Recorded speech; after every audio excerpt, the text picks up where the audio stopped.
Hello everyone and welcome to another edition of Incoming right here on the Psychosin Project channel on YouTube. Today I'm going to be reviewing the upcoming new album by symphonic goth metalers, the one and only Visions of Atlantis. Their new album, The Deep and the Dark. Is it any good? Has it pushed them up into the mainstream? Is it an album that deserves a lot of success? Well, let's give it a listen. Many years ago, a friend of mine, we were speaking about sort of symphonic metal bands, and I was asking for a few recommendations. And when it came to Visions of Atlantis, he actually turned around to me and went that they were one of the worst bands he had ever heard. Now, since that day, I always meant to actually give them a listen, you know, for my own kind of opinion on it. Unfortunately, I never got round to it until today, where I am obviously reviewing their newest album that, as of the recording of this video, will be released tomorrow here in Europe. It is called The Deep and the Dark. And, well, Visions of Atlantis is one of those kind of bands that have never quite broken into the mainstream, whereas we've got Delane, Within Temptation, Epica starting to really get big over here, Nightwish obviously huge over here.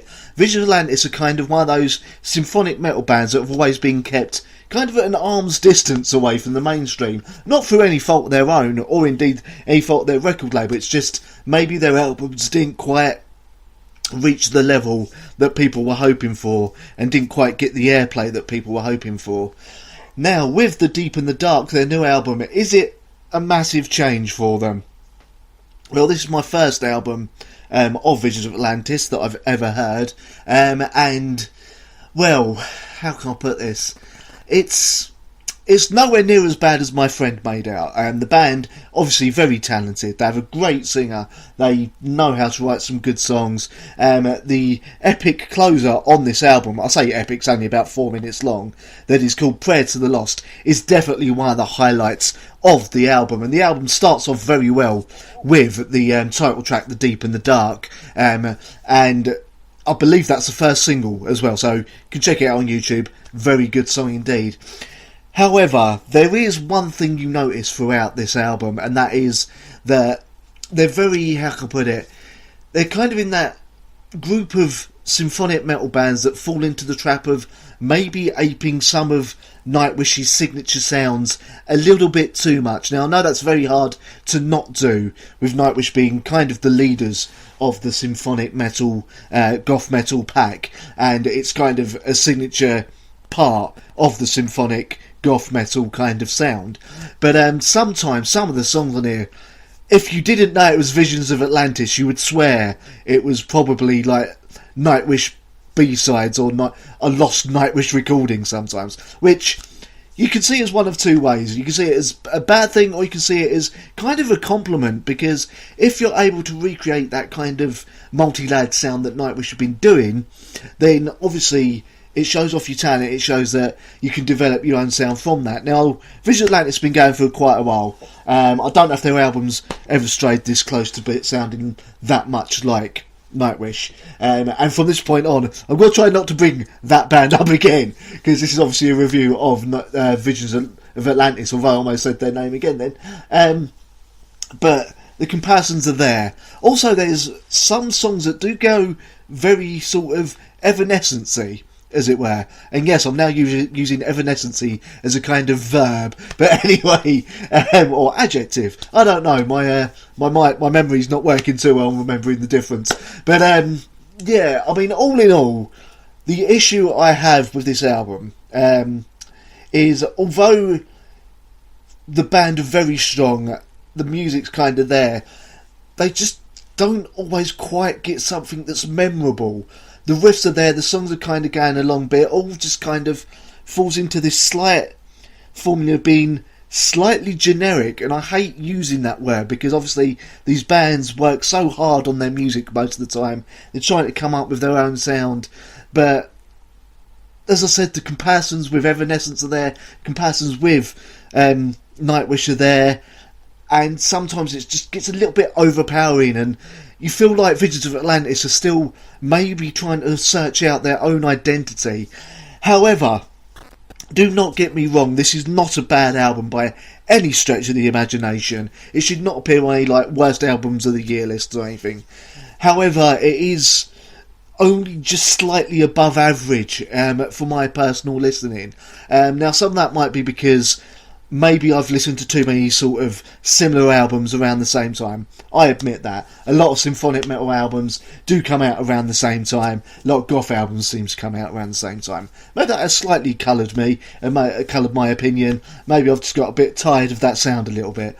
But maybe I'm hoping this is a step up, and that on the next album and their next release they really start solidifying their own sound, because as I said, the talent is there, the music is getting there, they obviously have a love for what they're doing, they know what they're doing, it's just not quite fully formed there, and I wish them all the luck in the future. Maybe these songs sound even better live.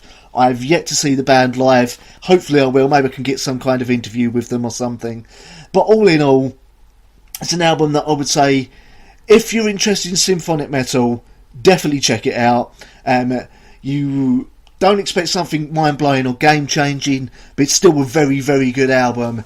But for me, it's also a very average album as well. I don't mean that in a kind of disparaging way. I don't want to sort of put the band off of making more music or anything. Not that some bloke from Essex who does a radio show every Sunday is going to do that. But yeah, all in all, there's glimmers of hope, there's glimmers of something different going on here, glimmers of the genius that you feel is bubbling away under the surface that hasn't quite come up to the surface yet, but it's on its way, and hopefully that will be coming soon.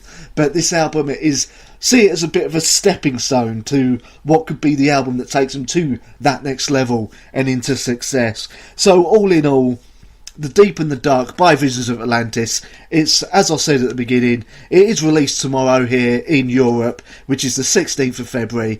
I'm going to give it 3.5 out of 5. Not a terrible album, but also not an amazing album. It has a fair few songs that kind of go past with nothing particularly memorable. I think that is probably its biggest crime, is that for all the bombast, all the symphonic elements, all the music, all the riffs and everything, there's nothing particularly overly memorable that kind of catches your ear instantly. However, that first single, the title track of the album, Deep in the Dark, go check it out. It's definitely one of the highlights. Also check out the last track as well, Prayer to the Lost Witch. Also very, very good. If they continued making songs along those lines, then they'd be on to a winner. Also, I've got to give it to them. The longest song on here, Silent Mutiny, that's 7.5 minutes long. A lot of symphonic bands have a tendency to have long songs that feel like they're double the length of how long they are. Visions of Atlantis have actually made this 7.5 minute song that doesn't actually feel that long. It works really well, it flows really well, so maybe they should go into a slightly more progressive direction. We shall see what the future brings for them. Anyway, yeah, 3.5 out of me, from me. This is based on my listening. Maybe it is a grade, but obviously I don't get time to listen to albums over and over again before doing a review.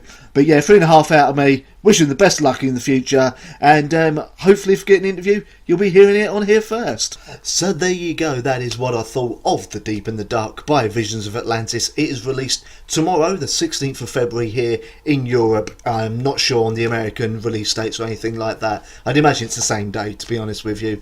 Hopefully you've enjoyed the video. If you do and you want to support the channel, I do have a Patreon. Please go check that out. If you can think of better rewards for me to offer on the Patreon as well, please let me know, because I really have sucked at trying to think of good rewards on there. But I want to be, make it worth your time and give you a big thank you for supporting the channel and myself to continue doing this.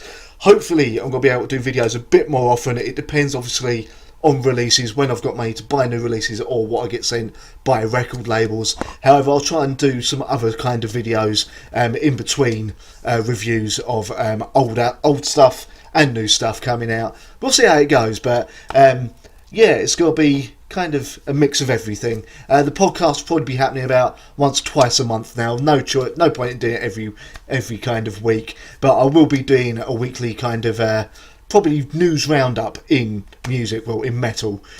So that is coming soon. I will kick that off probably this week. So there's something for you to look forward to. At least one video from me a week. And thank you very much for watching. Feel free to like, share and subscribe. And I'll see you next time. I turn to face it all. Sun will